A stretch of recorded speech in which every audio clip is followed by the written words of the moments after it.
Hey, what's going on? It's Fight Season MMA, and today I want to do a video talking about the top 5 best fights so far this year in 2024. I just want to break down some of the best fights that have happened so far this year in 2024 and see where they stack up and could possibly be going forward throughout the year. Let's get right into the video. Okay, the first fight I want to start with was Yuri Prochazka versus Alexander Rakic at UFC 300. And I think that this fight was truly amazing to see how Yuri battled through adversity after losing the first round and absolutely wobbling him and then throwing the flying knees back and forth and then getting Rakic on the ground, who was stumbling across the octagon, and then getting the finish all throughout the fight.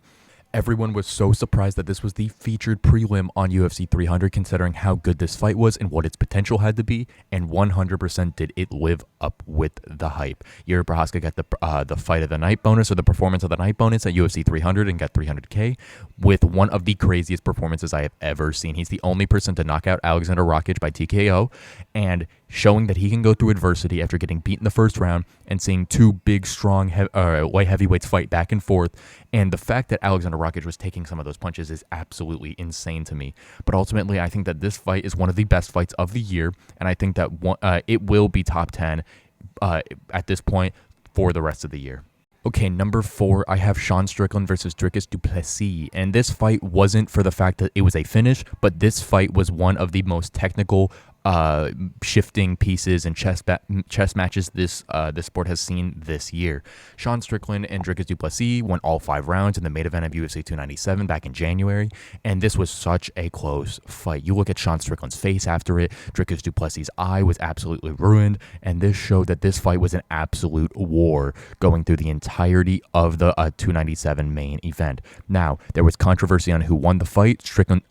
Sean Strickland thinks he did, and Dricus du Plessis ultimately got the decision win. But ultimately, no matter who won this fight, it was an absolute blessing to see this fight happening, considering how amazing and how technical of a strike and battle it was. At number 3, I have the round and a half of Dustin Poirier versus Benoit Saint-Denis at UFC 299. This fight was amazing. Dustin Poirier went in there, lost the first round, got beaten bad, and in the second round, turned up the notch. The pocket boxing went crazy. Benoit got tired, and what did he do? He hit him with the craziest hook ever and knocked Benoit out cold.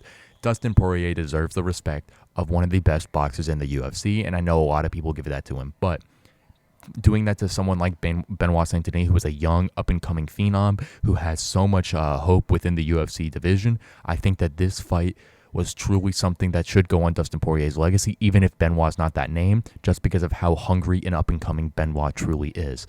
I think that this fight, for the time it lasted, was one of the most exciting fights of the year, and if this went longer, it could be the number 1 fight of the year, but there are some other fights that I would put over it. At number 2, Dustin Poirier comes again with his fight against Islam Makhachev as the main event of UFC 302 in Newark, New Jersey. Islam versus Dustin was one of the most technical fights the UFC has seen in the past couple years, and this fight is so high since Islam Makhachev had the insane ankle pick to then get the Darce choke at the end of the fight.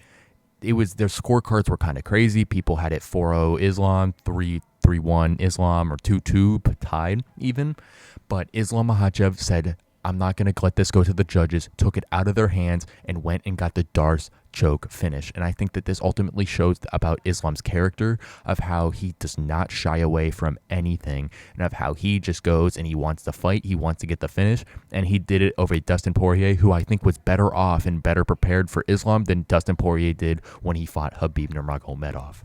And at number 1, you could all imagine what it is, the BMF title of Max Holloway versus Justin Gaethje. This fight is probably going to go down as one of the greatest fights in UFC history, if it already isn't in that category. Max Holloway had the performance of a lifetime, and that is saying something considering about his accolades and of his elated career. Max Holloway is one of the best boxers in the UFC, as you can see for that different video, and 100% he showed out versus Justin Gaethje at UFC 300. Now, this fight has every single thing that you could ever want in a fight, considering that Max Holloway was the underdog and he was able to come in and defeat Justin Gaethje in a fight where no one thought he could win. Justin Gaethje was having problems with Max Holloway the entire fight.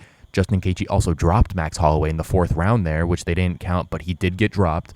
And in the 5th round, Max Holloway had the greatest knockout possibly in UFC history, where he knocked out Justin Gaethje with 1 second left in the 5th round to not only solidify, even though he was winning the fight, in my opinion, he was winning 4-1, and the only round he lost was round 4, but Max Holloway solidified his legacy as one of the greatest fighters in UFC history, with one of the most impressive knockouts and one of the most jaw-dropping knockouts the UFC has ever seen by flatlining Justin Gaethje at UFC 300. And even Dana White said it. After that knockout happened, the entire arena was drained of energy because it was so amazing. And they had 2 more fights to go. And that was one of the best knockouts someone has ever seen.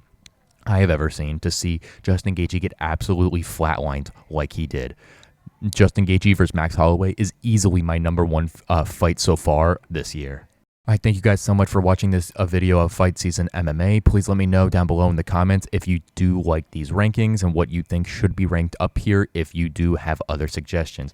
I love to hear from you guys, and I always try to respond to comments. Also, if you like the content, please leave a like, comment, and subscribe. We're on the road to 200 subscribers, and if we could get there pretty soon, that would be so much appreciated. Thank you guys so much for watching this video, and I will catch you guys very, very soon.